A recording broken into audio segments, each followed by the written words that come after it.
Put your hands together for Travis Luther. It's Valentine's Day 2015, and I'm in my son's room in my underwear, standing in front of an open window at 3 in the morning. He's in his older brother's room sleeping, and sweat is pouring off my face. My skin is gray and clammy, and I'm chugging a bottle of wine just as fast as I can. And what I'm really doing is praying that I pass out from the alcohol before I start throwing up again. Because I am 100% and completely and totally addicted to opioids, and I am 100% completely and totally out of them. And I am having withdrawal like I have never had in my life. And as I'm standing there, I start to reflect on this story that my younger brother had told me a couple weeks earlier. He's managing a restaurant, and these two addicts come in, and they pass out at a booth.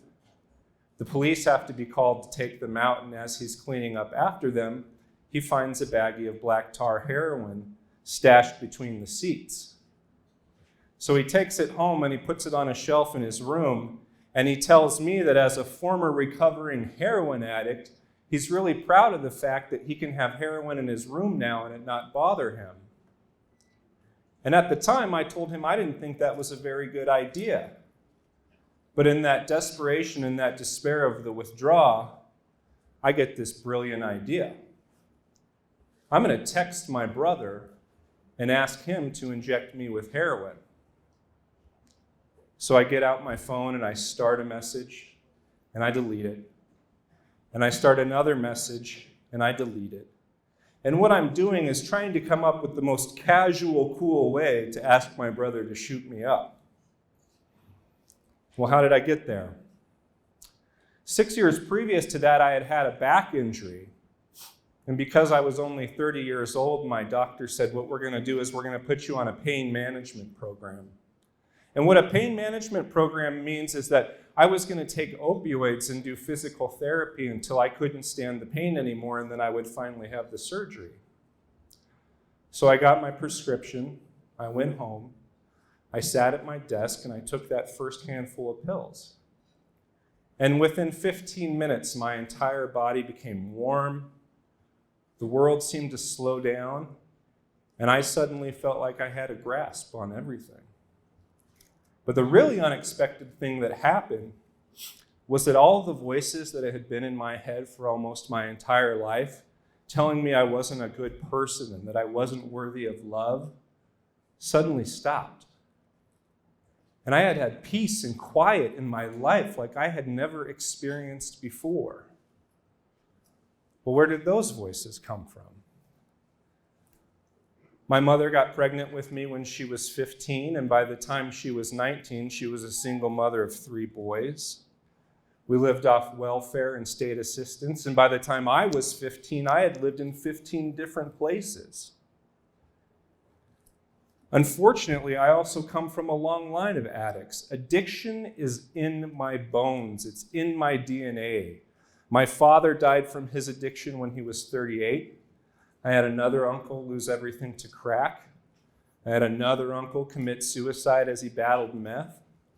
And both my younger brothers had been in and out of prison for crimes they had committed while trying to feed their habits. Up until that point in my life, I had had a long, long history of disappointments and abandonments. In fact, I wanted to be loved and accepted by my father so much that one night when I was 16 years old, I went over to his apartment, an apartment he shared with his Narcotics Anonymous sponsor, which was really just a place for them to hide and do drugs. And I smoked crack cocaine out of a glass baby food jar with them. Because that's how badly I wanted to be loved by my father, accepted by my father, and part of his world. And in the morning when I woke up, rather than my father, it was me who said, dude, what are you doing? You are bright enough, you are motivated enough to leave this legacy of death and addiction behind and do something on your own.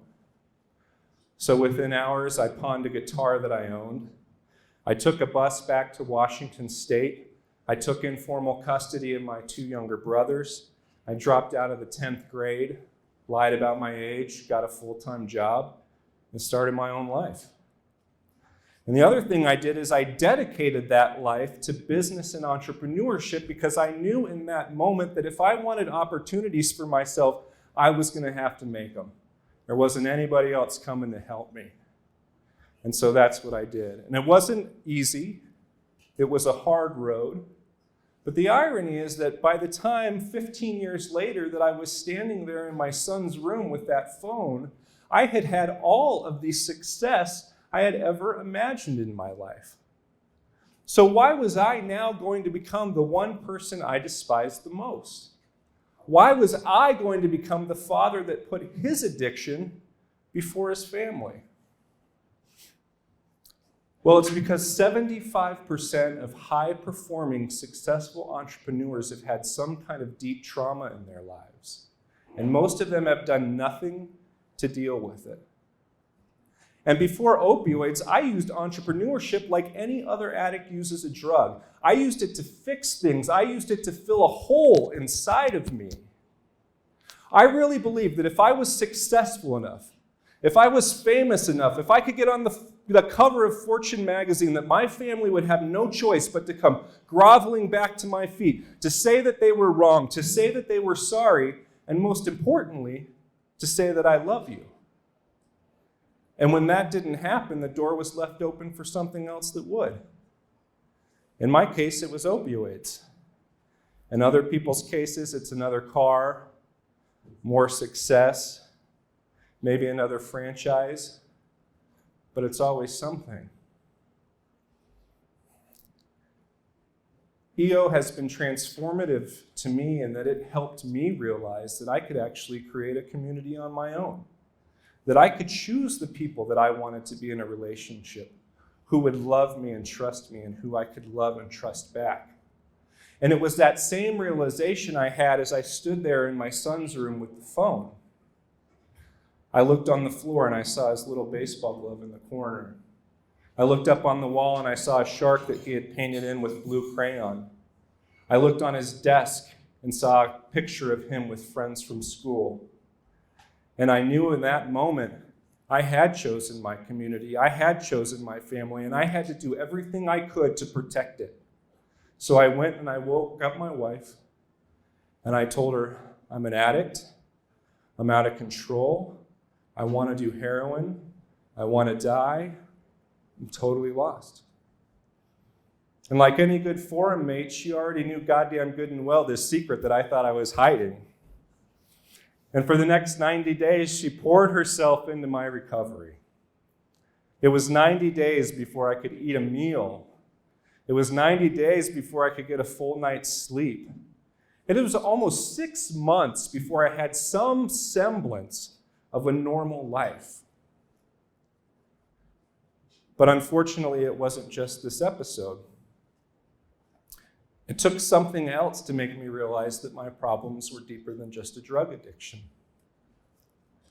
It took the death of my brother, that brother who had that little baggie of heroin in his room.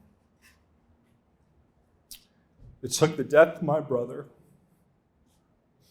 and the pain that came with losing somebody else close to me to make me realize that I needed to stop talking to myself, and I needed to stop listening to those voices that were inside my head. And so I entered therapy. And in therapy, I learned 2 important things.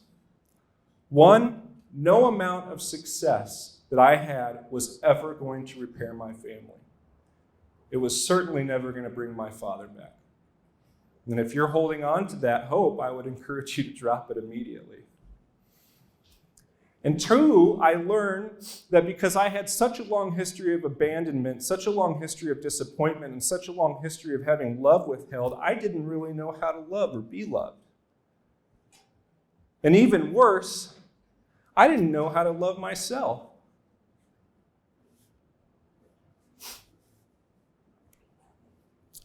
I know if I felt like that, there are probably some of you out there who feel like that too. Because if 75% of highly successful entrepreneurs have had some kind of deep trauma and haven't done anything to address it, then I know that there are some of you out there as well. And to you, I will say this.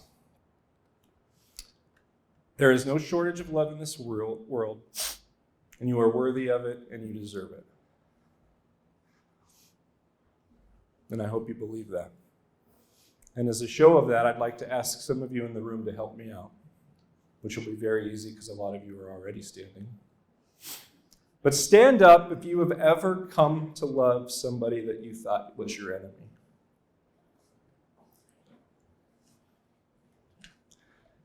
Stand up if you've ever had your heart broken and fallen in love again for a second time. Stand up if you've ever looked at a baby, a stranger's baby, and felt love. If you've ever loved a meal, taken a picture of it and put it on Instagram. To anyone? Everyone's put it on Instagram.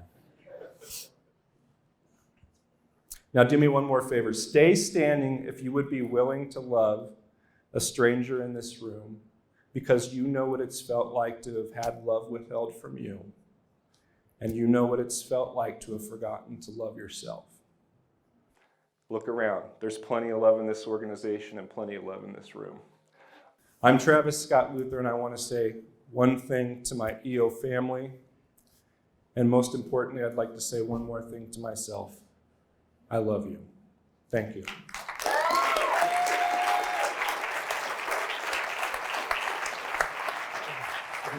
Thank you.